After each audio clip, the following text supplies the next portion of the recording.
This is the Louie T Network.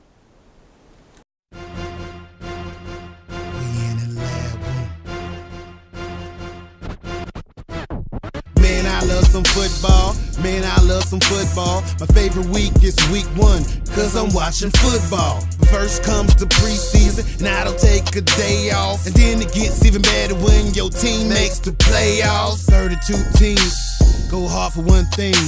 They work for one thing. That Super Bowl ring. 32 teams go hard for one thing.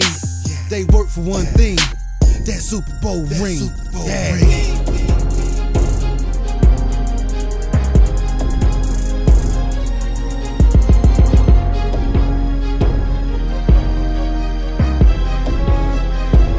We in the lab room.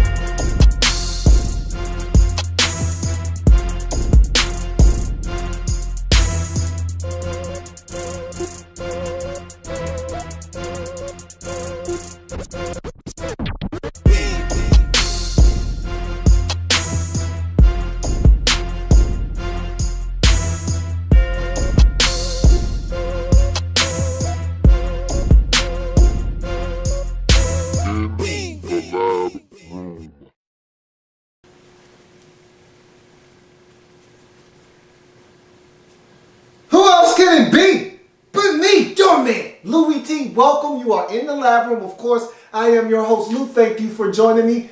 Week number 9 in the National Football League Thursday edition of In the Lab Room, which means we've got some Thursday night football to preview. Thursday night showcase on the horizon. Of course, one of the fan favorites coming up down the line, supply and demand. We'll get to that a little bit later on in the program, but first things first, gotta set the table. And in order to do that, we gotta talk about some Thursday night football. Thursday night showcase. New Orleans Saints on the road taking on the Carolina Panthers. NFC South, family business. Who saw this division going the way that it's gone thus far this season? Not I, said the cat, but it doesn't matter. Division lead on the line in this game. And I said this about 2 weeks ago.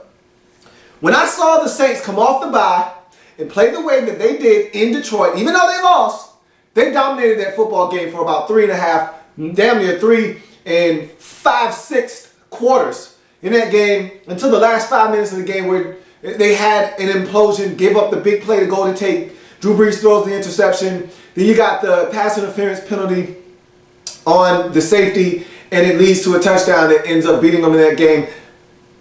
They outplayed the Lions in that game for the most part. And I said, that's the Saints team I was expecting from week 1.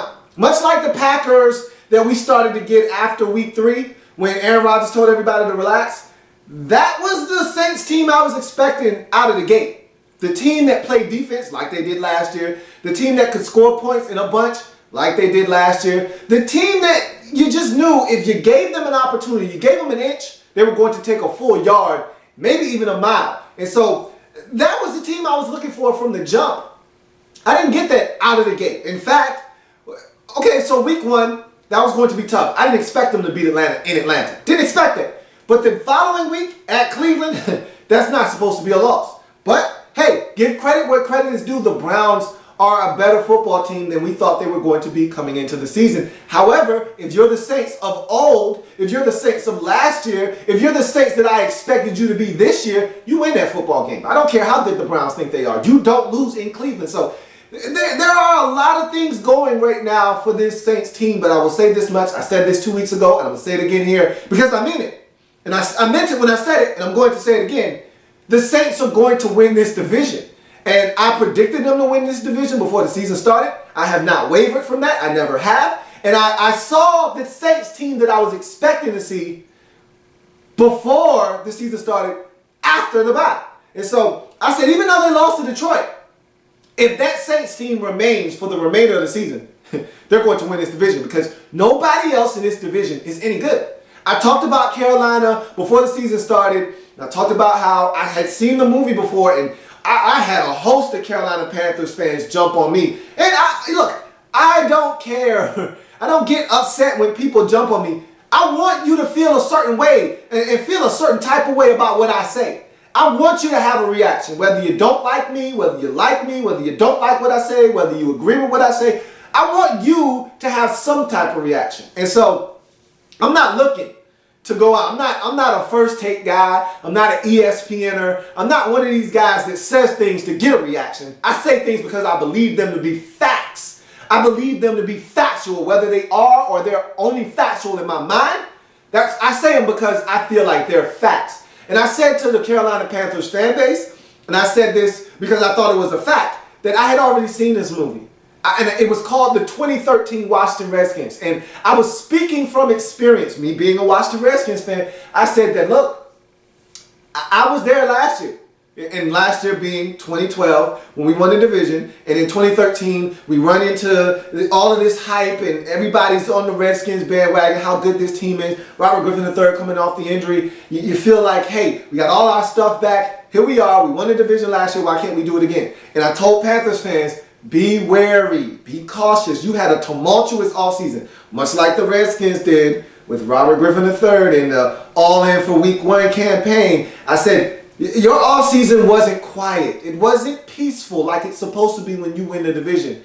Your offseason was full of expectations. It was full of Steve Smith drama. It was full of Greg Hardy drama. It was full of mass exodus. No more Mike Mitchell, no more Captain Munnerlyn, no more Steve Smith, no more Ted Ginn Jr., no more everybody.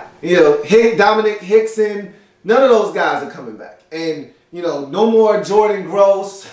Everything was done. Everything was gone. Everything that you had built upon a season ago, you had to basically start over from scratch. And so I said, look, don't expect the same results you got last year this year. In fact, I've seen this movie before. Now, your movie doesn't end quite like the Redskins movie. That was a hard flick to watch. I mean, that was 3-13. You're not that bad. But I said you're 7-9, 6-10 bad. Well, you got a tie. So let's call you 6-9-1 now. Let's call you that. Let's call you 7-8-1 now. Whatever the case may be, it's not going to be good enough to win a division. And I told you that before the season started. And I'm not wavering from that. You're not a good football team. You don't score enough points. I told you before the season started. Who are you throwing the football to? You don't miss me, please. I told everybody, look, everybody wanted to beat the Panthers up for everybody being gone. And look, I'm all about continuity. I'm a continuity guy. I want you to keep the stuff that you already got if it works. And it worked. It won you 12 games last year. It worked. So I didn't want to see you get rid of all the guys that got you where you were a season ago. But I understand it's a business and you got to make some moves. But don't talk to me about Jericho Cotchery and Jason Avant and all these guys that you brought in. Now look, I've been a Kelvin Benjamin guy since day one. KB was the guy that I targeted in the draft. I spotted him 2 years ago at Florida State when he wasn't even getting that much burn. And I said, I want him as a Washington Redskin. And so I knew the impact that this guy could have. What he's doing right now does not surprise me in the least. As a matter of fact, everything that he's doing is what I expect of him. Greg Olsen, big time target for you. Other than those two guys, what you got? And that's my problem with this Panthers team. Not a lot of options for Cam to get the football to. The running back position has been devalued and it has been defaced this year. And the injuries have just depleted that group. And then when they are healthy, they're not that productive. So this team, and Mike Shula not really doing a great job of calling plays either. That doesn't help when your offensive coordinator isn't in sync with the quarterback. And I just don't like a lot of what's going on in Carolina right now. So the end result is that you don't have Greg Hardy. You're not getting the pressure that you got on the quarterback last year. Your secondary that was suspect last year that is even more suspect this year because I don't think the parts are any better. And I told you this. You know what? I don't want to beat the Panthers up because everything that I've said thus far has basically come to fruition. I had a couple of fans from the Panthers fan base tell me, you're not a soothsayer. How dare you try to act as if you know the future? I'm just telling you, what I'm doing is taking the past as an indicator of future results. That's all I did. I took what I know from the past and I applied it to the future. That's all I did. And I said, nobody gives away stuff in the division worth having. Nobody. It never happens. Stands for Deshaun Jackson to the Redskins. That was the only time, and again, that wasn't a giveaway. That was I don't know what the hell Chip Kelly was doing, but hey, I'll take it. That was like, hey, wow, this item is like some B-grade Jordans. I don't know if any of you know about B-grade Jordans or anything like that, but it's like a pair of Jordans. Hell, to the naked eye, there's nothing wrong with them, man. They look like everybody else's Jordans, and you paid $189 for them. Hey, I got a pair of B-grades right here on my feet. I paid $89 for them. Big difference is there's a slight smudge on the inside of the sole that you can't see, but they got downgraded to B grades, so I paid $100 less for them. I feel like that's the situation right now with Deshaun Jackson and maybe a guy like Brandon Flowers, who the San Diego Chargers are like, hey, I appreciate it, Kansas City. Thanks a lot. But for the most part, you don't get B grades from teams in the division. More like D and F grades from other teams in the division. You don't get stuff worth having. I don't give away stuff worth. When the Eagles gave away Donovan McNabb to the Redskins, they knew what they were giving away. They were giving up a washed-up Donovan McNabb. They were giving up a guy that had seen his prime come and go and was in the twilight years of his career, that wasn't really going to be able to offer a lot in the way of winning. They knew what they were giving up. Teams in the division don't give up stuff worth having. So when the Saints allowed Roman Harper to hit the streets, when the Falcons allowed Thomas Deku to hit the streets, and you went and scooped them up like these guys were going to help better your football team, I laughed at you. I laughed in your face, man. And now you're laughing too, and you're laughing out of misery because you're like, I need safeties. Yeah, I know you need safeties. That's why I was mad when you drafted the young boy out of North Carolina. Not going to help the cause. Look, I can sit here and talk about these two teams all day long. Fact of the matter is they're playing on Thursday Night Football. The Saints are the better team. You can sit here and talk to me about the Saints having struggles on the road. I'll tell you that this Saints team is different than the team that went before the bye. This team since the bye, different ball club. They play defense now. They get after the quarterback now. They're going to score points. They're going to do enough to win this game. They're the better team, and they're going to win this division. This is for the division lead, so I'm taking a team that I think is going to ultimately win this division in the New Orleans Saints. Give me the Saints to march into Carolina, get it done on Thursday Night Football. You know I'm a big Mark Ingram guy. I'm looking for a huge game. Panthers have had trouble stopping running backs from running the football this year. I like Mark Ingram in this game. I like Drew Brees in the passing game. The only way that they don't get off is if somehow, miraculously, Carolina is able to get consistent pressure in this game. Other than that, Saints are going to win this game, and I don't even think it's going to be that close. I'm not saying it's going to be a blowout, but I expect the Saints to handle the Panthers well enough to not. And the Panthers don't like scoring points, man. I keep trying to tell people that. Don't let that Cincinnati game kind of distort things. This team is a 17-20 max point team. And that's why last year they were able to win 12 games, because last year they were holding teams to under 17 points, under 16 points. They averaged giving up right around 13, 14 points a game last year. Do you know how hard it is to do that and how hard it is to beat a team when that's all they're giving up per game? They're not doing that anymore. So now they have to score up over 20. They can't do that on a consistent basis. Give me the New Orleans Saints in this game to get it done 24-13. And I don't see the Panthers scoring a lot of points. I see the Saints doing what they need to do offensively and maybe even generating a turnover or two. This Panthers team has been extremely sloppy with the football. Wouldn't be surprised if they turned it over once, maybe even twice in this game. Give me the Saints to take care of business, get back to 500, and take the division lead in the process on Thursday Night Football. So that's going to do it for the Thursday Night Showcase. We'll jump into our next segment after this break. Supply and demand.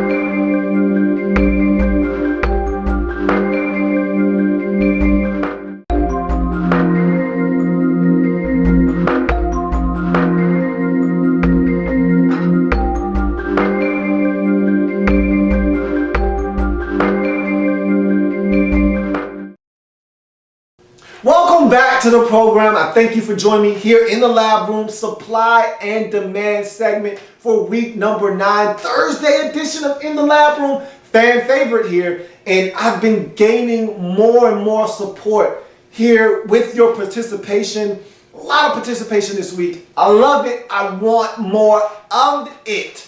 Thank you for all of your support and participation. Looking for more of it, as you guys have been huge. This is a lot of participation here. So let's jump right into it. We'll go over the questions that have been asked, and I will respond to them. That's the way I know how. So, Robbie Sohal, a constant fixture on the Thursday edition of In the Lab Room. Thanks a lot, Robbie. Do you think Peyton Manning goes into coaching after his career? I don't. And Robbie said, I think he would make an excellent offensive coordinator. I don't doubt that, but what I have found in my studies, and I don't have any studies, but I like to think that I graduated from the University of the National Football League, having watched the league for my entire life. What you find with elite football players is that they rarely go into coaching. I mean, how many elite football players, Hall of Fame players, have you seen hit the sidelines as a coach? Offensive coordinator, defensive coordinator, head coach, any of that stuff. It doesn't happen. It rarely does. What Hall of Fame players do is they go to the front office. They don't go to the sidelines. They go to the front office. John Elway, Dan Marino is a consultant for the Dolphins. Jim Kelly always consults the Bills. The big time players in this league, they don't go for the sidelines. They go for the press box. And so I see Peyton Manning coming back to football. If he does, it'll be in a front office capacity, much like John Elway.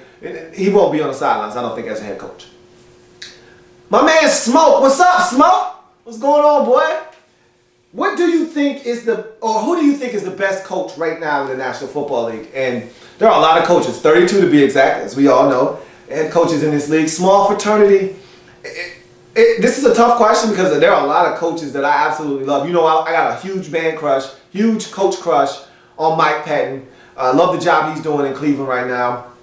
I love Mike McCarthy and Sean Payton for what they do on the offensive sides of the football. I think those two are the best in-game adjustment head coaches in terms of the offensive side of football in all of the National Football League. But for me, the guy that handles the most, I think, and does a great job of balancing the media scrutiny and keeping his team in contention despite injuries and controversies, what may have you, is Jim Harbaugh. And it's funny that he's the guy that's on the proverbial hot seat, and there's a lot of turmoil and friction between he and Trent Baalke. But where there's smoke, there's fire. There's definitely something going on behind the scenes. Don't be fooled in thinking that nothing's going on. There is something that's going on, and I don't think he'll be back after this year unless he wins the Super Bowl. But with that being said, and even maybe the Super Bowl isn't enough to fix that relationship that might be fractured.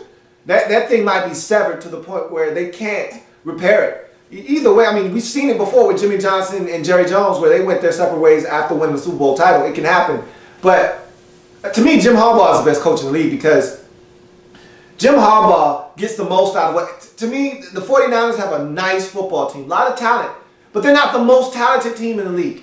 And he's made some tough calls since he's been the 49ers head coach. He made the switch from Alex Smith, who had done nothing wrong but get injured, and made the switch to Colin Kaepernick. It's worked out great. The 49ers, sometimes they lose their identity. They don't run the football enough, but they still win football games. He's been to the NFC Championship game every single year as a head coach. And even this year, no Navarro Bowman. Patrick Willis has been down for a little while. No Aldon Smith, yet they still are finding ways to win, and it isn't always pretty. But when they get their stuff back, if they're hovering around that NFC West lead, don't think for 1 second that Arizona is safe. And so, give me Jim Harbaugh. I mean, you can talk about his antics on the sidelines, and he's a fiery guy. He wants every single call to go in his direction and in his favor, but I'll take Jim Harbaugh 10 times out of 10 as my head coach. I think the guy gets it done. He understands what he needs to do and what his team needs from him on a weekly basis to put them in the best position to win. I think Jim Harbaugh right now is the best coach in the NFL. CF Coasters, Carolina Panthers fan, asks, which offensive rookies have impressed you the most and disappointed you the most this season? And he really just specifically asked for one. One offensive rookie that has impressed me the most and one offensive rookie that has impressed me or disappointed me, the most. And for me, there are so many rookies that have impressed me. And you've got the guys that I expected them to do what they're doing, like Sammy Watkins, like Kelvin Benjamin, that are coming in and doing what I expected them to do. Even a guy like Zach Martin for the Cowboys has come in and absolutely fit in like a glove. I expected him to do that. Guys have performed really well. You've got guys that we didn't see maybe coming into the league and doing what they've done, like Brandon Oliver for the Chargers, undrafted rookie free agent that has come in and did wonders for the Chargers offense with all the injuries at the running back position.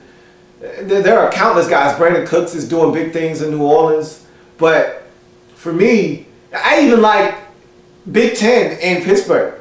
I love Big Ten and what he's bringing to the table right now, that being Martavis Bryant. But I think his sample size is too small. I would have went with him if he would have had a much larger sample size. But fact of the matter is, even though I expected this, the expectation and the hype was real. And I think because they gave up a first-round pick, essentially 2 first-rounders for his services, you were looking for big things from Samuel Watkins, and you've gotten it thus far. To me, he's been the most impressive rookie, and he's done it with multiple quarterbacks. I mean, you look at E.J. Manuel and him starting the first 3 or 4 games of the season, and it being a kind of a rocky start up and down with E.J. and Kyle Orton. Since he's been lights out, has Samuel Watkins, and he's on pace for well over 1,000 yards receiving this year. And he's been a monster, and he's been what the Bills have needed. And I think he's working on 2 consecutive 100-yard receiving games. The kid he's dynamite. And to me, he's been the most impressive offensive rookie thus far, and he's living up to the hype. Disappointing rookie right now for me, without a doubt, no question, it's Blake B. Blake Bortles, to me, I'm not souring on him at all. I think he's still, when it's all said and done, going to be, I'm not moving off of the spot there, the best rookie quarterback of this class. But I'll tell you what, the 4-car Derek Carr looks awfully good, and he's not turning the football over nearly as much as Blake Bortles. And he doesn't have as much talent as Bortles does around him. I mean, we sit here and we beat up Jacksonville for the lack of elite talent, but he's got some stuff out there. I like what Allen Robinson is doing. I think that Marquise Lee over time will get better. Cecil Shorts III is proven in this league that he can get it done.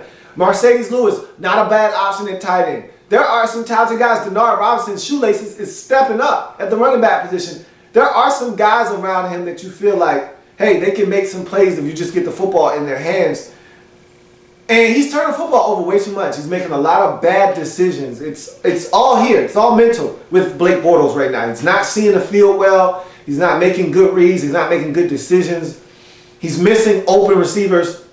Just haven't been impressed with what I've seen from him thus far. And I know the tools are there. I know he can run. He can move. He's very mobile. I know he's got the arm strength to make just about any throw on the field.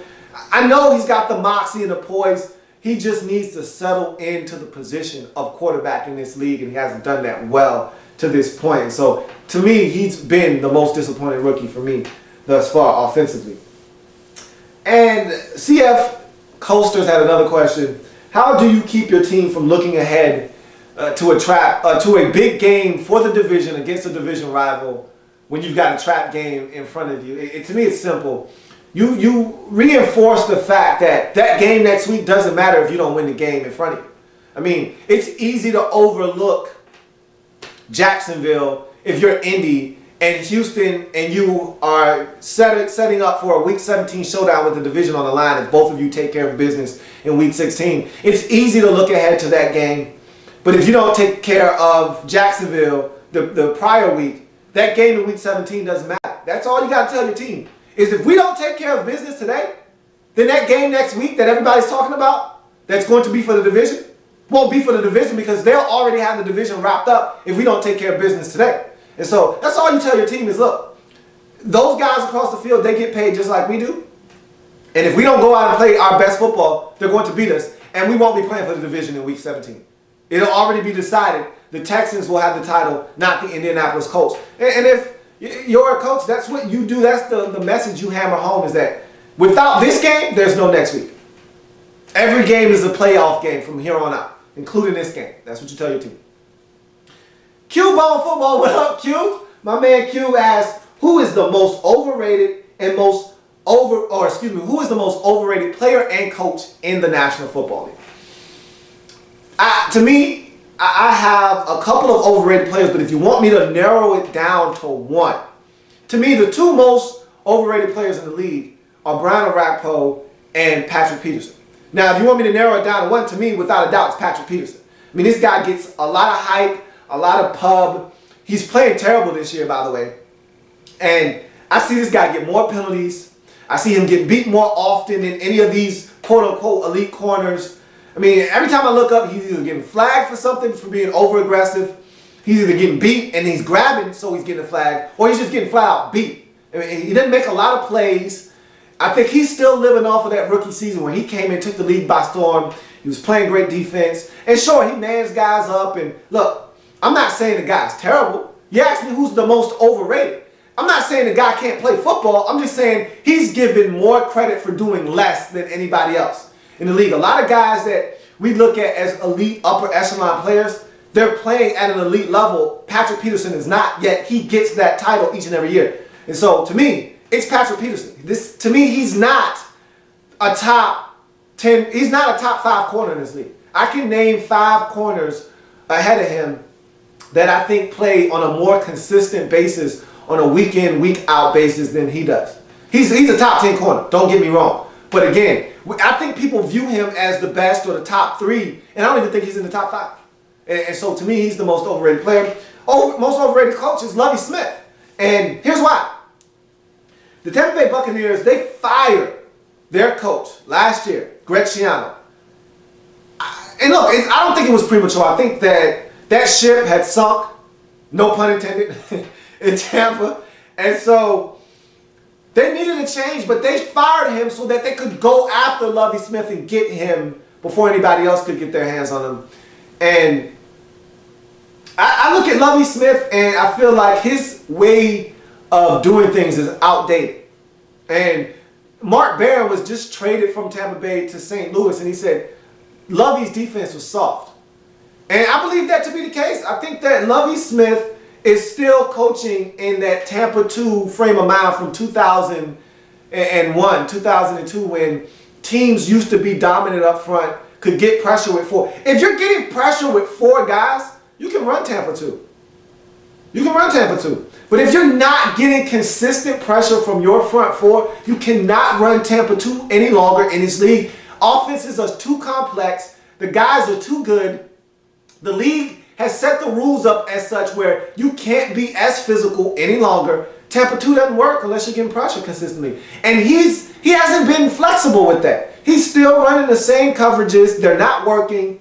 And offensively, I thought that he came in and he just totally dropped the ball in Tampa Bay by making Josh McCown the starter and not giving Mike Glennon a chance. I think they lost 2 or 3 games early in the season that they would have won if Josh McCown wasn't the starter and Mike Glennon was. I just thought that Lovie Smith hasn't made the right move, hasn't pressed the right buttons, and I thought that's what got him fired in Chicago.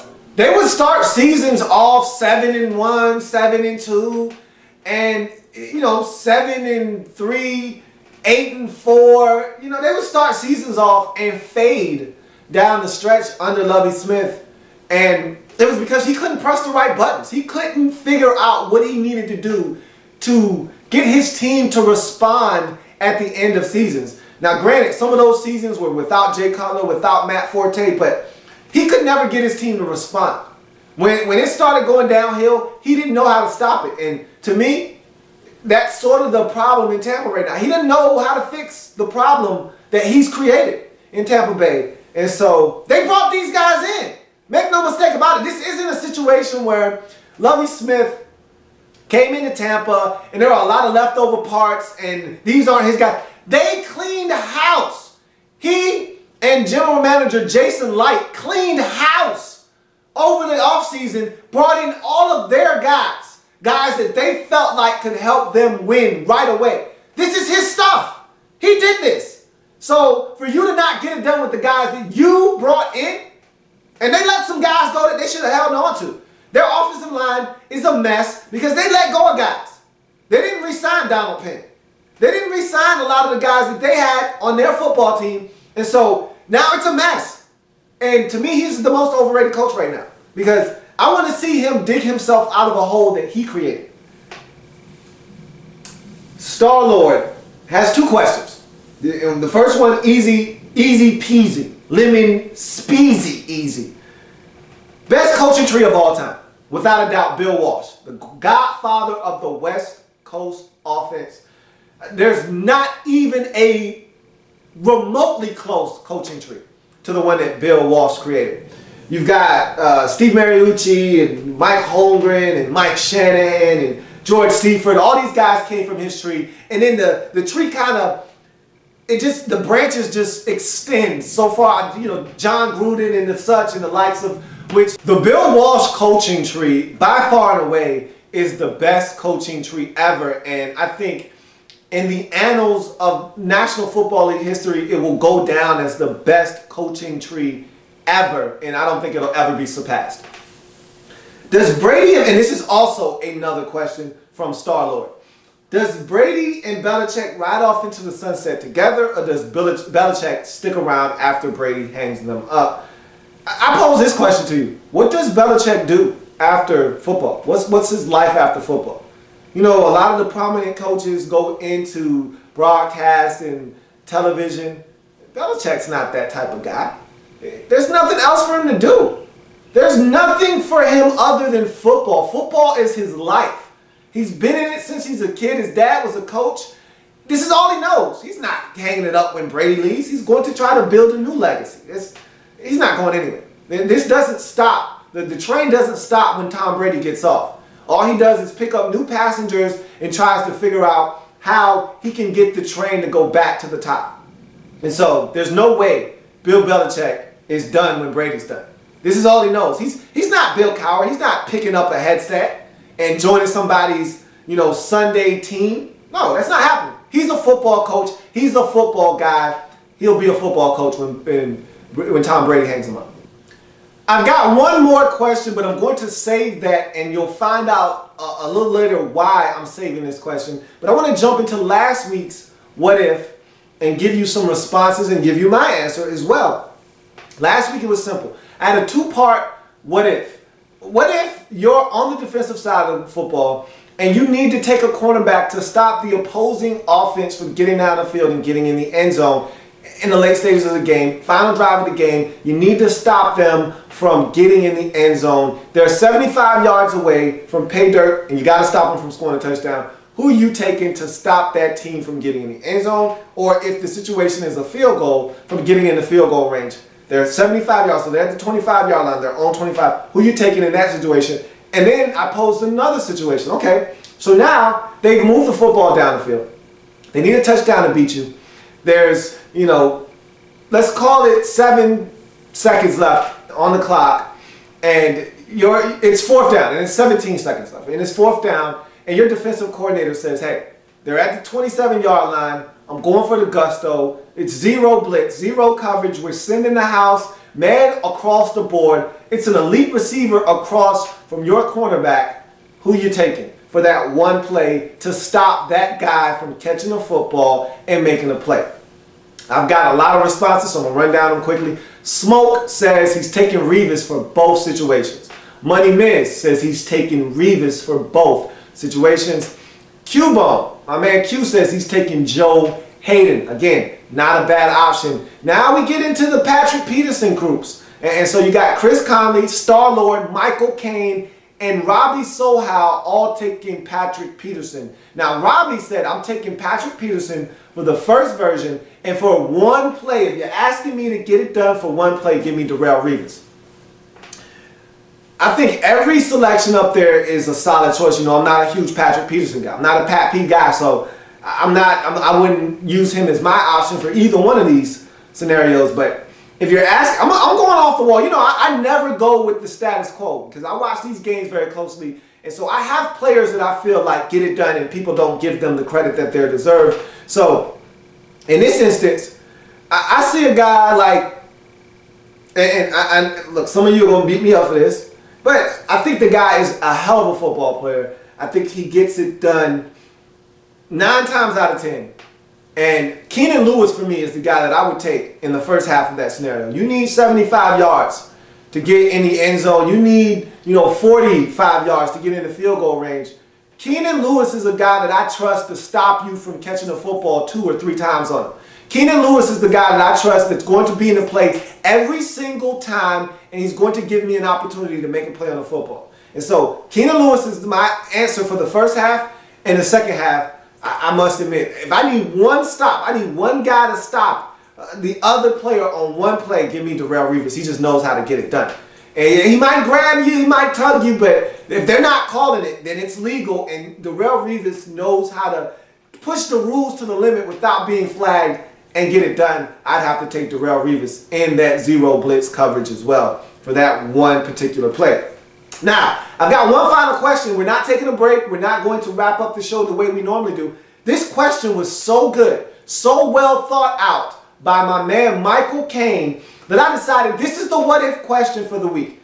He's going to provide the what. I had another what if question lined up. We'll save that for next week unless I get a question somewhat like this where I'm like, wow, that's mind blowing. I spent time thinking about the answer to this question, and so I felt like it was so thought provoking that I wanted to give it to you, and I want you to answer this question as well. So here's the what if for this week. What if you had the luxury of putting together the ultimate current team? What units would you put together? All right. So here's what Michael listed, and I'm going to give you my answer right now as well. And I'm looking for your answer, and I'm going to read them off next week. So give me your feedback here. Michael said, front office. I'm taking the Denver Broncos front office. John Elway and company have put together a heck of a football team, and they have. And they're in it to win it now. They've pushed all their chips to the middle of the table. They're ready to win a Super Bowl right now, and they've got a good unit ready to do it. Coaching, he says, give me the Baltimore Ravens coaching staff. Can't argue with that. They've been getting head coaching jobs like crazy. John Harbaugh does a magnificent job. They've got a lot of guys around the league that have gotten it done, so I get that. O-line, I think this is unanimous. I don't see how anybody else could pick a different offensive line right now than the one in Dallas. Big D has a massive and very dominant offensive line right now. I don't see how you can disagree with that one. Defensive line, he goes with the Detroit Lions. He likes what they're doing with Ezekiel, Ziggy, Ansah, those big 2 horses in the middle in Sue and Fairley. And then on the other side, they've got another guy. They platoon on the other side between Jason Jones and some of the other guys that they have. But they have a defensive line right now that gets the job done, and he likes what they're doing in Detroit. Wide receiver, Denver is his group. I can't argue with that. I mean, you look at Demaryius Thomas, 888 is one of the best in the league. You see what the guy that they got from the Steelers is doing, Emmanuel Sanders. He's been lights out. And they still got Wes Welker, one of the best slot receivers in the NFL's history on that football team. Hard to argue with those results there.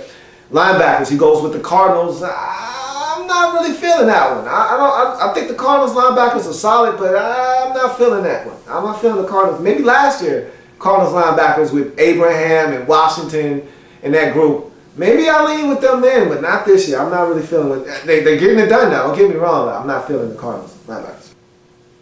Secondary, he goes with the New England Patriots. Love the corners, not in love with the safeties though. Although I will say Devin McCourty, not a bad option as one of your safeties.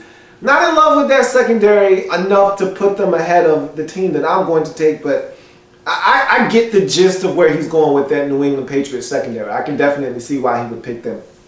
Running backs, Kansas City.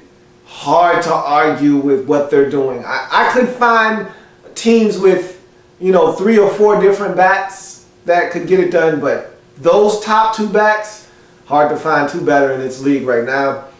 Quarterbacks, Green Bay. If you're talking starter, there's not one better in the league. If you're talking the totality of that group, Packers aren't the best. You're talking special teams, he wants the Philadelphia Eagles special teams. They've been lights out this year. Don't love their returns unit, but their coverage teams are second to none right now. He didn't give me a tight end. So I don't know what because you can't lump tight end and receiver in. That's 2 different groups. So I would have loved if he would have given me a tight end group, but he didn't. But I'm going to give you a tight end group because that is a separate group from receiver for me. So those are all his choices. Now I'm going to read you mine. you look at the front office, and the first thing that comes to my mind is the stability, the lack of, having a lot of turmoil or anything of that nature, and then finding players that fit what you do. And to me, nobody does that better than the Baltimore Ravens. And you could talk about the Ray Rice situation. That wasn't their fault. That was Ray Rice's fault. They quickly distanced themselves from that situation, and they've moved forward. And that's what good franchises do.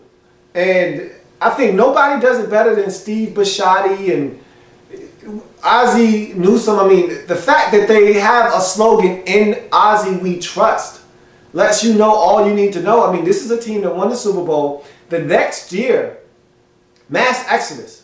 Literally, 8 of their 22 starters from the season before weren't any longer on the roster. And, some big names too. We're talking Ray Lewis, Ed Reed. Even though their play wasn't matching the name recognition any longer, those guys were virtually gods in that locker room. The other players looked to them for leadership and guidance, and their status in that locker room was worth their spot on the roster. So they're no longer there. Matt Burke at center, no longer have Kerry Williams at the cornerback position. I mean, they lost a lot of stuff. Paul Kruger takes off for Cleveland, and the money can't blame him for doing that. You lose, probably, arguably your biggest loss was Anquan Bolden. And so they're slowly putting this team back together. Nobody drafts players more so to the identity of their football team like the Baltimore Ravens. And so they always find a way to get it done. Last year was the first season that head coach Jim Harbaugh and Joe Flacco did not only make it to the postseason. It's one thing to make it, but win a postseason game. I mean, that is mind-boggling for a guy to start his career and make it to the postseason and win a game each and every single season. I think the front office of the Baltimore Ravens does a magnificent job. O-line is Dallas. And there's nothing to discuss. It's Dallas right now.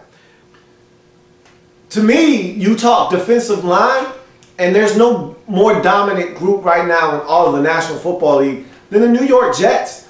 Their defensive line that features Sheldon Richardson, and I think Muhammad Wilkerson is right up there as one of the league's most disruptive defensive linemen. Of course, J.J. Watt, Gerald McCoy, Marcel Darius probably heads to that list. He's right in there. I mean, he's probably second or third on that list as far as disruptive defensive linemen go in this league. That Jets defensive front is dominant. No doubt about it. Give me those guys to get after the quarterback and stop the run any day. Wide receivers, got to agree with Michael on this one. I got to take the Denver Broncos wide receiving corps right now. They're a legit group. There's not really much more to elaborate there on. They're just good. Linebackers, I want a healthy San Francisco 49ers linebacking corps. I look at that team, and they're going to get Aldon Smith back. They're going to get Navarro Bowman back. Patrick Willis is going to be healthy probably after this bye week. Ahmad Brooks is as solid and as steady as you get at the linebacker position. Give me those guys. And at some point, they'll be back together as a group this year. Give me the 49ers linebackers. Secondary. I know it's in vogue to run away from Seattle's secondary right now, but they're still the best unit in the league. If you want to pick apart the individual parts, yeah, okay, fine. I can find better individual parts. But you talk about as a group, there's not two better safeties as a tandem in the league. Richard Sherman is still a really good corner in this league, and I like Byron Maxwell when he's healthy. So I think Seattle is still the best secondary. The Legion of Boom is still the best secondary in the league. Running backs, I could vouch for Atlanta. I mean, I like what they have. I could take Steven Jackson out of the mix there and still run the football with power and still have a mixture of guys that can catch the football with Jaquiz Rogers and Devontae Freeman. And Ace Boogie is a beast, with the football. So I could argue Atlanta. I could argue New Orleans. I could argue Buffalo with Fred X and CJ Spiller and even have Bryce Brown on deck. But if you're looking for the complete package without having to divvy it up between 3 or 4 different backs, then now Davis and Jamal Charles is all you need. And so to me, Kansas City probably hands down has the best tandem of backs right now in this league. Quarterbacks, if you're talking one guy, then I'm taking Aaron Rodgers and the Green Bay Packers. But we're not talking one guy. We're talking as a group. Give me the Indianapolis Colts with Andrew Luck and Matthew Hasselbeck. I feel like if my quarterback goes down for 6 weeks, Matthew Hasselbeck can step in, win me 4 games, and go 4-2 in that stretch. Can win me 5 games. Can win me all 6 of those games, depending on the strength of that schedule. As far as I'm concerned, I don't trust Matt Flynn. And so, if you're talking the totality of the group, I want Andrew Luck and I want Matthew Hasselbeck. If you're talking about just a quarterback, then I'm taking Aaron Rodgers. Special teams, I like what the Kansas City Chiefs are doing, man. I mean, they put points on the scoreboard. Seems like every 2 or 3 weeks, these guys are running back a kickoff or a punt for a touchdown. They've got the Black Mamba on punts, and it doesn't matter who they put back on kickoffs. I mean, last year, it was Demps, it was now Davis, it was whoever the hell they felt like putting back there, and they were getting touchdowns. This year, they've already gotten one from now Davis. As a matter of fact, they got one from him last week from, 99 yards out. They get it done on special teams. They put points on the scoreboard on their special teams. And their punter, Colquitt, one of the best in the league, give me the special teams unit of the Kansas City Chiefs. And tight ends, I could argue for several different groups, but when it's all said and done, I think that Gronk being 100% and Tim Wright just scratching the surface in New England lends me to believe that they have the best tight end duo right now. I mean, I like Darius Green. I think he's underused in San Diego with Antonio Gates, but I just think Gronk, man, when he's on, we saw the damage that he can do when he's on. And Tim Wright, again, just scratching the surface in New England. Give me those tight ends right now as a group. And so that's my ultimate team. Who's yours? Who's your ultimate team? You've been given the categories. I'm looking for your responses. I can't wait to see what some of you guys have to say, because don't come with any garbage now. If you come with some garbage, I'm going to call you out when I'm reading off your list. Don't come with some trash. Don't be a homer and pick players off of your team and say, oh, I like my group of this and that. If it's legit, then I'll give you credit for it. But if it's not, we'll call you out. So don't come with any garbage. Come correct, but don't come at all. So, looking forward to your responses to the ultimate team that Michael Kane has set out as our what if in week number 9. That's going to do it for us here on this program. I thank you for joining me. If it happens in the National Football League, whether big or small, we cover it all here in the lab room. Come back and join me, as tomorrow we'll break down the Thursday night game as well as our Pick'em Weekly for week number 9. I will see you then. Have a good one. Enjoy the football tonight. In the lab room.